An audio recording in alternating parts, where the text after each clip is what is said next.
سلام علیکم ګران افغانانو عزتمند پښتنو ویاړلو ولسونو دا ویډیو لږ زره ضرور ده یو بل ته ورسوئ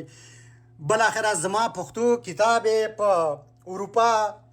په انګلستان فرانسه او ډیری هیوادو کې راته بلاک کړی ده چې خلک یې سرچ کوي ان اویلیبل ورته ښکارېږي خو خدای دې امریکا میشتو پښتنو افغانانو ته خیر ورکړي چې دلته یې راته ژغورلی ده په امریکا کې پیدا کېږي خو نور ځایانو کې راته بلاک کړی د خدای روی وکوئ دې دا ما جرم نه دی کړی چې په پښتو مې کتاب لیکلی ولې دا خلک دومره ظلم زیاتی ما سره کوي یو نیم کال مې په دې تېر کړی دی ګران افغانانو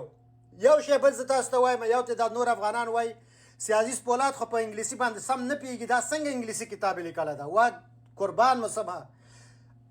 هغه امریکایي چې مورنۍ ژبه یې هم انګلیسي وي هغه نسي کولی چې په اسانۍ کتاب ولیکي کله چې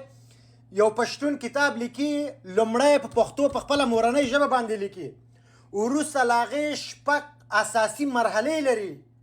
چې هغه ترانزلیشن دی ډیولپمنټل ایډیټنګ کېږي لاین ایډیټنګ کېږي کاپي ایډیټنګ کېږي فکت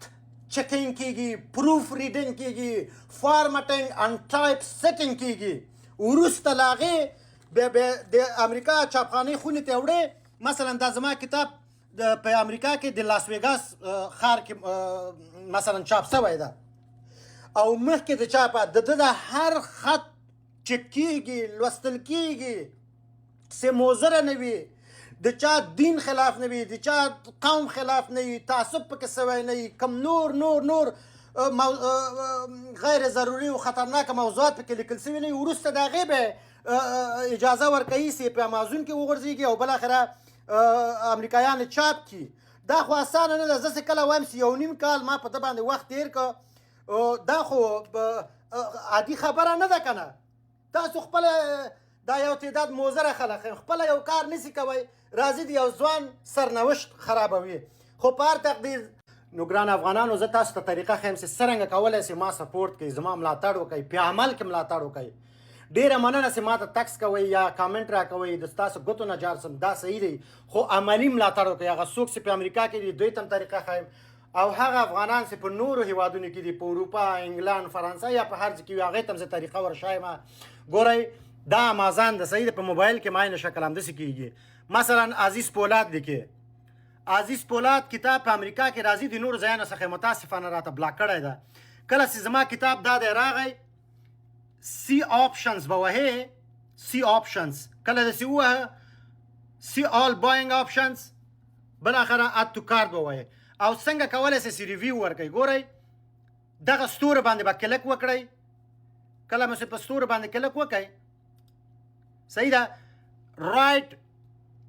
ا کسټمر ریویو دغلته به وهې او کتاب که لوستلی حقایق به دلته لیکي 15 ستوري به ورکوئ سبمټ به وهې دا یوه طریقه او هغه خلکو ته چې ما ته مسیجونه کړي ټکسونه کړي او ویلي دي چې په اروپا کې کتاب د بلاک ده ان اویلیبل ده خدای دوی ته هدایت ورکړي چې دوی په هېچ چا باندې رحم نه کوي هغې خلکو ته طریقه دا ده ګران افغانانو چې تاسو په ګوګل کې عزیز د زمانې پولاد ولیکئ کله مو چې ولیکه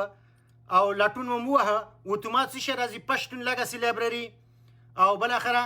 عزیز د زمانې پولاد راځي په ده باندې به تاسو څه وکئ کلک یا ګوته کېکاږئ دغه صفحه تاسو ته واځېږي کله چې دغه صفحه خلاصه سوه خپله کاپي ترلاسه کوئ بای ناو دا به وهئ کله مو چې دا ووهله اتومات دلته یو دوه آسو دانې مو چې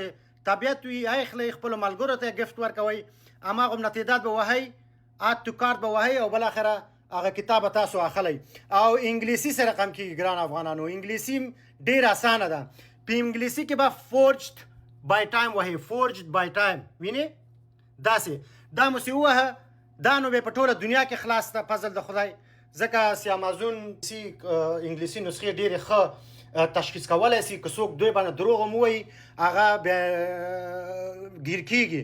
نو ما کلاین مې هم کړی وکیل مې هم نیولی ده چې زما هغه چا چې د دروغ ریویوګانې ورکړي دي کوښښ کړی چې ما ته صدمه ورسوي د هغې چاره به کوي قانوني چاره به کوي نو انګلیسي نسخې ګورئ څوک چې بزنسونه لرئ څوک چې اټیګانې لرئ دوکانونه لرئ د ده څو متعدد نسخې واخلئ 10 کولی شئ 100 100 200 دا واخلئ او بالاخره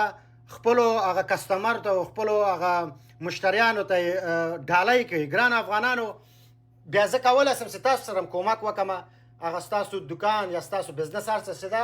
بیا هغه هم کولی شم چې زه افغانانو ته ورمعرفي کړم نو دا اسانه ده اډ ټو کارت وایې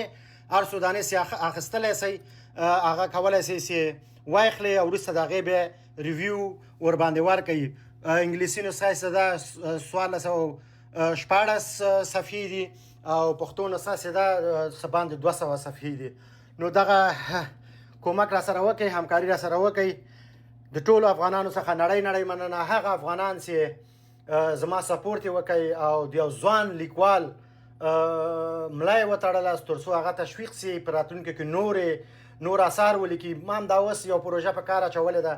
تقریبا 2315 دي که شپږ اتیا هغه قوي بنسټونه مې پیدا کړي دي چې د ده ټولو نه بیا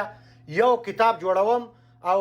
د پښتنو د تاریخ او د پښتنو د ژبې هغه ټول اړین اثار ټول هغه مستندات به اخلم هغه کې به ځای په ځای کوم او بالاخره هغه به بیا کله چې تکمیل سو یونسکو ته ورځم هماغه ټول کتابونه مې په لارۍ کې ورته اچوم ورته وایم دا مې سورس دا مې وروره ګله کتابونه بنسټونه اوس واخلئ تاسو دا راته اپروف کوي او تایید یې کوي کله چې یونسکو هغه تایید کړي بیا هغه په نړیواله سطح باندې اعتبار پیدا کوي او زمونږ بیا موږ تاسو افغانان بیا تاریخ نه بېغمه کېږو بیا د هېڅ انسان بیا نشي کولی زما په تاریخ باندې او زما په ژبه باندې بیا انتقاد وکړي یا ووایي چې دا سلیمان غري دي یا دا هندوان دي یا دا پلانکیان دي هغه بیا د تل دپاره بېغمه کېږي خو هغه ډېر زیات وخت غواړي او شروع مې په کړې ده ډېر زیات وخت غواړي ګران افغانانو هغه تقریبا شاید څو مجموعي شي د 1000 پاڼو نه هم هغه ډېرېږي نو هغه بیا څو جلده جوړېږي چې هغه بیا ډېر ښه او هغه بیا په پوهنتونو کې انشاءالله موږ کوشش کوو چې نړیوالو پوهنتونو کې هغه ورسوو بیا هغه خو کله چې یونسکو تایید کړه بیا هغې نه نو بیا ټوله دنیا خپل اخلي نو یو شی بل تاسو ته وایم ګران افغانانو هیڅ کله کاپي کتاب یا د انټرنیټ په واسطه لیکل شوی کتاب یا د AI په واسطه لیکل شوی کتاب په ګوګل کېږي یو ټکی چې د بل ځای نه کاپي نه دی مني یو جمله دی که تعصبي ویلي یا د حقیقت نه لرې ویلي هغه کتاب امریکایي په خپل کتابتون کې نه ږدي دا ولې دا خلک نه پوهېږي په خپل ځان باندې عریضه کوي زه خو نسم کولی چې د ټولو سره زه وجنګېږم که نه خو دا به کوم ځای نه پیدا کړم یو دانې باندې بیا عریضه وکړم بل باندې بیا وکړم بل باندې بیا وکړم بل باندې بیا وکړم هر عریضه چې ته کوې 2 میاشتې 3 میاشتې منډې رامنډې غواړې تر څو هغه سړی زه بندي کړم نو قربان مسم سلامته اوسئ ګران افغانانو عزتمنده اوسئ ښه وخت ولرئ